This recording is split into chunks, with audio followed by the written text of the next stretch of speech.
أعوذ بالله من الشيطان الرجيم بسم الله الرحمن الرحيم Surah Al-Nisa. O mankind, fear your Lord, who created you from a single soul. He created its mate from it, and from the two of them spread countless men and women throughout the earth. Fear Allah subhanahu wa ta'ala, in whose name you appeal to one another, and be mindful of your obligations in respect of ties of kinship. Allah subhanahu wa ta'ala is always watching over you. Give the orphans the possessions that belong to them. Do not exchange good things with bad, and do not consume their property, adding it to your own. Surely this is a great crime.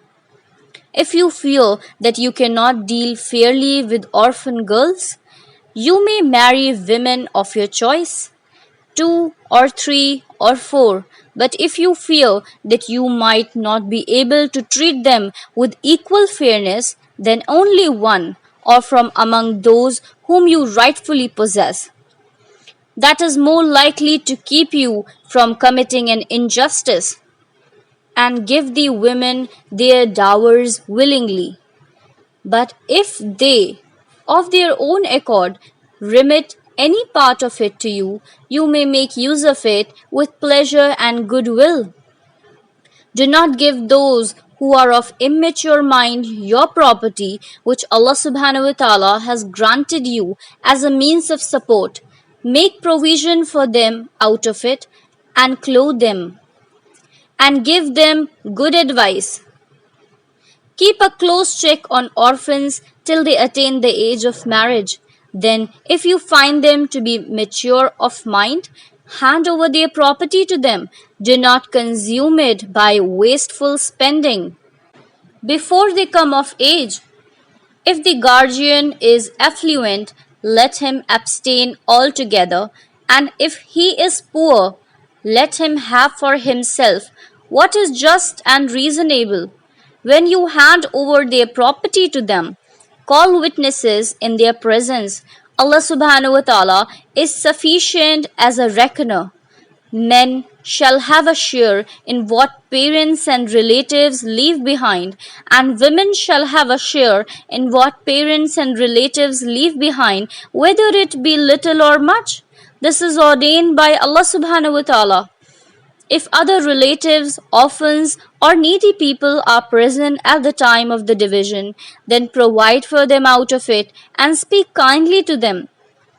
Those who are concerned about the fate of their own helpless children, if they should die and leave them behind, should show the same concern for orphans.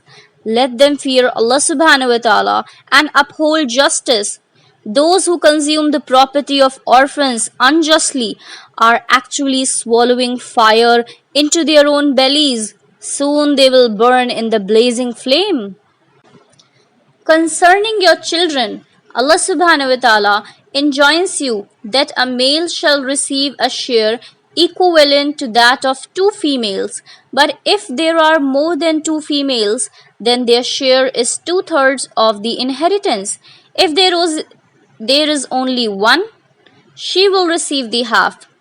Each of your parents receives a sixth of what you leave if you have children.